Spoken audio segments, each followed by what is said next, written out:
Ito po ang inyong empleyado sa Senado, kapatid at kamanggagawa sa ubasan ng ating Panginoong Diyos, Senator Joel Villanueva. Ito pong mga nakaraang linggo, naging sentro ng mga balita at bangayan sa social media ang minamahal nating institusyon, ang Senado ng Republika ng Pilipinas. Nag-ugat po ang mga kaguluhan sa magkasunod na pagpapalit ng liderato ng Senado noong May 11 at June 3. Sa kaliwat kanang issue tungkol sa Senado at sa mga problema ng bansa, tinatanong po ng ating mga kababayan, saan ba tayo kakampi?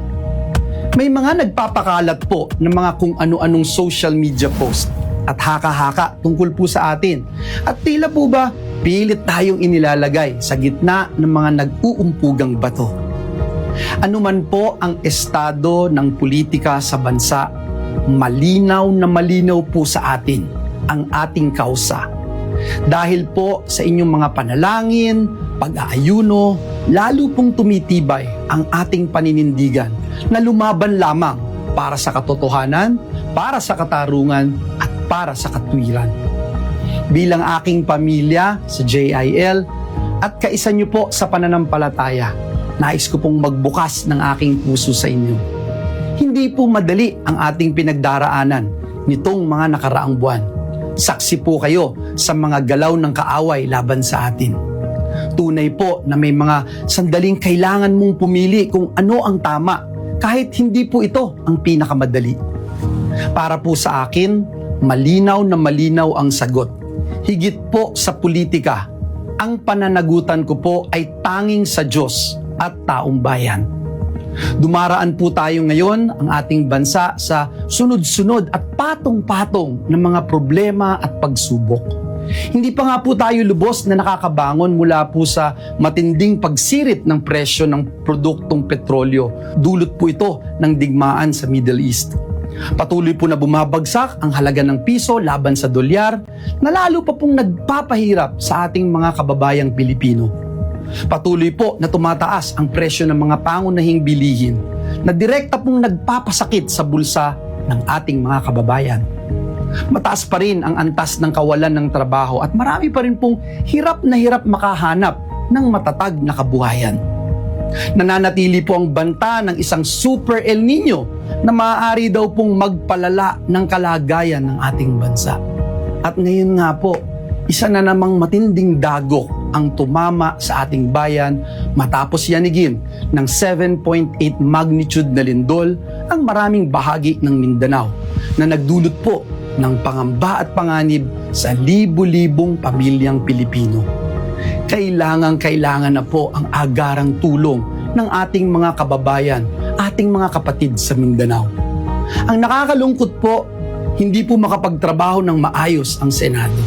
Hindi lang po dahil sa issue ng liderato, kundi dahil sa mga lockdown at patuloy na banta sa seguridad di umano ng ating institusyon. Naiipit po ang mga kawani ng Senado na nais lamang pong makapagtrabaho. The Senate staff should not be caught in the middle of this political fight. Hindi po pwedeng puro away na lang. Bilang mga lingkod bayan, prioridad po natin. Dapat ang siguruhin na patuloy na nagtatrabaho ang bawat isa sa atin, lalo na ang Senado, para po sa ating mga kababayan.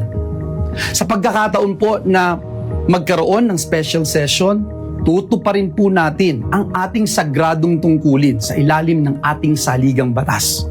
We will be there.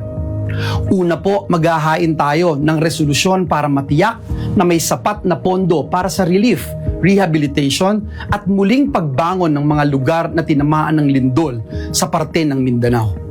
Kailangan pong malaman agad ng mga ahensya kung ano nga po ba at gaano kalaking tulong ang kailangan ng bawat komunidad at pamilyang Pilipino.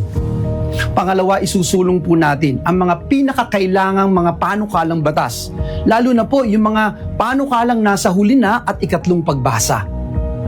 Ikatlo, bibigyan katiyakan po natin ang ating mga kapwa lingkod bayan na naghihintay ng confirmation ng kanilang mga appointment.